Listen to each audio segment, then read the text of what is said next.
Well, Greg, congratulations on all the success at Liberty this year. As you have taken a couple weeks to decompress and relax a little bit, what jumps out at you that made this so special? The selflessness of the players. Sometimes there aren't enough basketballs to go around for players.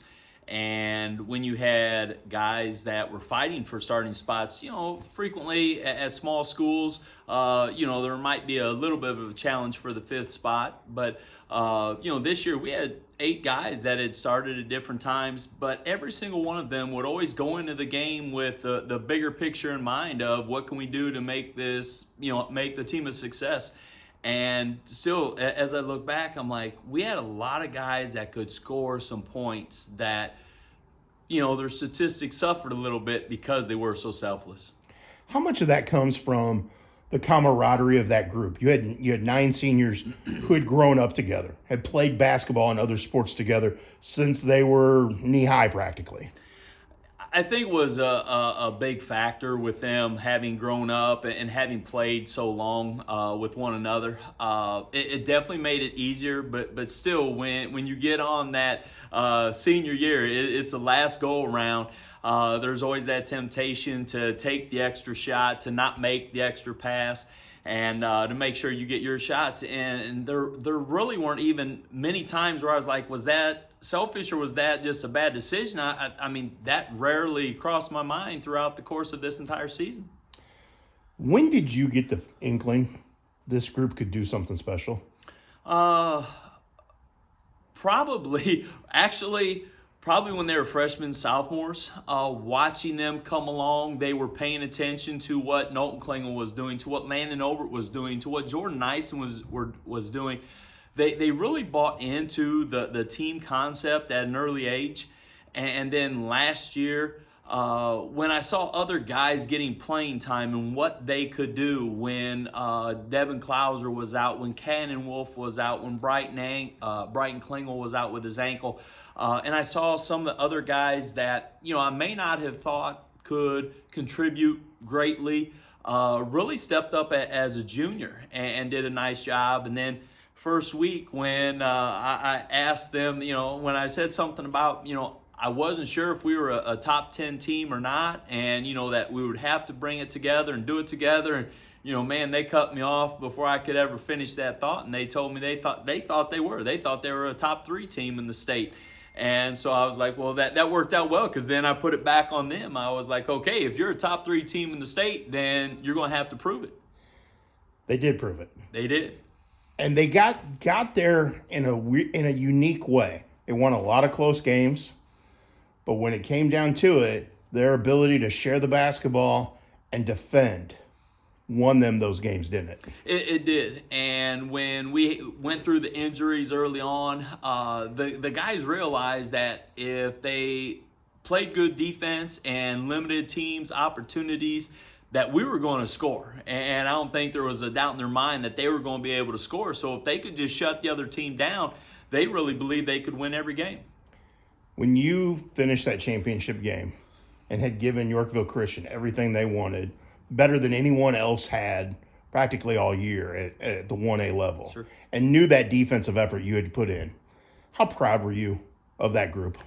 I was very proud because, as a coach, every year you preach certain things, you tell teams certain things, and to have this team, sometimes your most talented teams don't always listen. They don't always try to do the things that you ask them to do, but to have a talented team listen and take to heart what I was telling them, it made me feel good, because obviously as a coach, you hope you're telling them the right thing, and then when you're out there on the playing that championship game, you're like, these guys not only listened, they believed, and they carried it through. What got you in the fields more? When you walked out of State Farm Center and up that ramp and there's all the parents and fans, or when you walked into the gym when you got back to Liberty that night and the place was packed?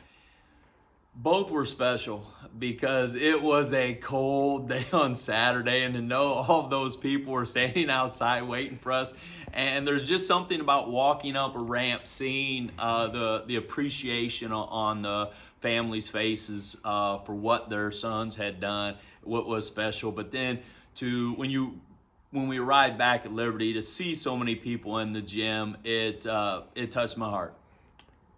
I wish my camera wouldn't have frozen on my phone because I was outside with the parents there as you guys were coming out of State Farm Center, and I didn't capture it. I wish I would have captured it on video because it was really special. It was. It was. I hadn't seen anything like that. And granted, your fans were great throughout. Yes. Throughout this whole season, not just the postseason. But that was one of those moments, and talking to your guys afterward, that meant a lot to them. It did, because we were in there for so long afterwards with the media and with so many other things that had transpired that that wasn't what we were expecting. We were expecting we were going to come out and kind of let the parents know what we were going to do on the way back. But to have them all, braving the cold, it really kind of put the icing on the cake for that day. I know you and I have talked about this. We talked about it right at the end of the season. But you had your two sons on the bench with you. That had to be, as a dad, to see them participate in this success, had to be pretty special. It was special. And, I think back and people ask about the two teams that have gone to state. And, it was special for me with Jeff Obert. I always felt he helped bridge the gap when I first came out there. And he was a big part of that.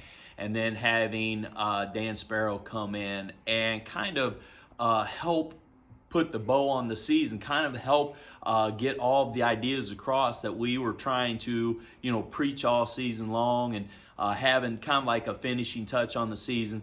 But then this year, going through it, knowing that Jordan was willing to go down and take over. We didn't have a junior high coach. He was willing. He was enjoying with the high school, and to then go down to the high school, to the junior high, he loved that as well. But to have him back, kind of taking care of some things that made our job a lot easier, and then just having Alex there as well all season long, with knowing he came in when we were just starting moving in this direction with Jordan Nyson and Landon Obert and Tanner Hesley and those guys when they were younger. And he took his lumps at the JV level with this group, because Landon and Jordan, those guys, when they were sophomores and juniors, they were playing up. And so when this group came in as freshmen, they did pretty well, but they also took a few lumps, and they learned. They understood that they were going to have to do some work. But having my sons there with me was very special. It adds to the family effect. Liberty basketball is a family. Not, yes, your two kids were on the bench with you, but you look at the parents who are part of this program and the kids who are part of this program, and the way all those kids, all your players interacted. Liberty basketball is truly a family, isn't it? It is. I can't say enough for the parents, because you when the kids come in and they're already, good young men, great character, it makes the basketball side of it a lot easier. And I think that kind of also goes back to the original question about, the selflessness, why it was so easy, and that, when you are with your brother, you're fighting, you're scrapping, sometimes you don't get along. But when it comes to the end, nobody's going to push your brother around, and you're going to stick up for one another, and you're going to come together and get the job done.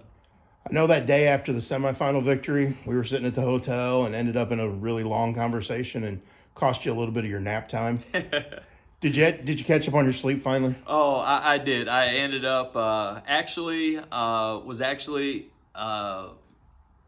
didn't feel too well. Then later on, and it was a long Friday afternoon, long Friday evening for me, and I wasn't quite sure what shape I was going to be in Saturday morning, but I got some rest and was able to get back on my feet and ready to go. But it was a good day. Wasn't good for the teams that lost on that first day, but for the teams that won, having that day off was nice. You're a U of I guy. Yes. What did it mean to you to coach in State Farm Center? there were so many years in college being in the upper deck watching the games from the nosebleed section. And then it was interesting. We went over there on President's Day for the Illinois-Purdue game, and we were with all of our family. And we had that conversation about how neat it would be to, in a month and a half, to be able to walk out of that tunnel, the same tunnel that we saw Kofi and Carbello and all those guys run out of, and to be able to go in that locker room and be down on the floor. It was truly a different perspective, and it was very special.